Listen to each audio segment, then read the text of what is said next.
Police వాళ్ళు బండ్లు ఆపుతారు, బండి ఇచ్చేసి వచ్చినా నీ ఇష్టం ఉన్న దగ్గర పెట్టుకొని చెప్పేసి కూడా వచ్చేస్తాం. చూసారా? బండి ఆపుకోవడం లేదని చెప్పాం. బండి ఆపు- गंदगी को भगाना है, भारत को बचाना है, बस एक ही नारा है। बिल्कुल गंदगी है, गंदगी बहुत ही बड़ा बात। सबसे बड़ी गंदगी है। ఫస్ట్ టైం కాంగ్రెస్ గవర్నమెంట్ లా హిందువుల కోసం పనిచేస్తారు. మన జీతాలు చేసుకుంటా పోలీసులు ఫస్ట్ టైం కాంగ్రెస్ గవర్నమెంట్ లా రేవంత్ రెడ్డి వచ్చిన ఫస్ట్ టైం డ్యూటీ చేస్తారు పోలీసులు. దీన్ని కూడా హిందువులందరినీ విచ్చగొట్టడానికి ఎన్నో ప్రయత్నాలు చేస్తారు. మా కార్లు ఆపుతారు బార్గెట్లు పెట్టి. నేను కార్ కీస్ ఇచ్చే వచ్చిన ఇష్టం దగ్గర పెట్టుకురా పోయి నడుచుకుంటూ పోతాను. ఒక 2 కిలోమీటర్ల నుంచి నడుచుకుంటూ వస్తున్నా.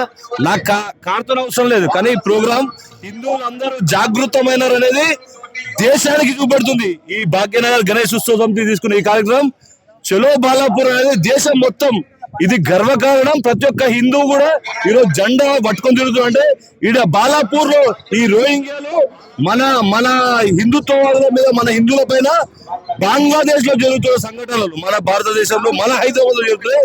దయచేసి హిందువులారా ప్రతి ఒక్కరు ఆలోచన చేయండి. ఇట్లనే ఎక్కడ మీటింగ్ హిందువుల మీటింగ్ అంటే ఒక 100 మంది, ఒక 1000 మంది, 100 మంది వస్తున్న దగ్గర 1000 మంది రావాలి, 1000 మంది దగ్గర 1,00,000 మంది రావాలి. అలాంటి సత్తా మనకుంది.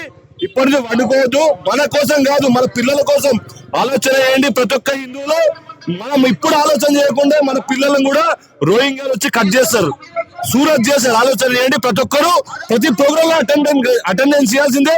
మన బాధ్యత మనం చేయాల్సిందే. నేను సంపాదించిన ₹1,00,00,000 నా పిల్లలకు 2 కోట్ల సంపాదించిన. రేపు పొద్దున నా బిడ్డనో నా కొడుకునో వాడు సూరత్ చేసినందుకు ఏం లాభం? ఆ 2 కోట్ల అని పొందగొట్టాలి. కానీ మనం మన ధర్మాన్ని కాపాడాలంటే మనం అందరం ఐక్యం కావాల్సిన రోజు వచ్చింది.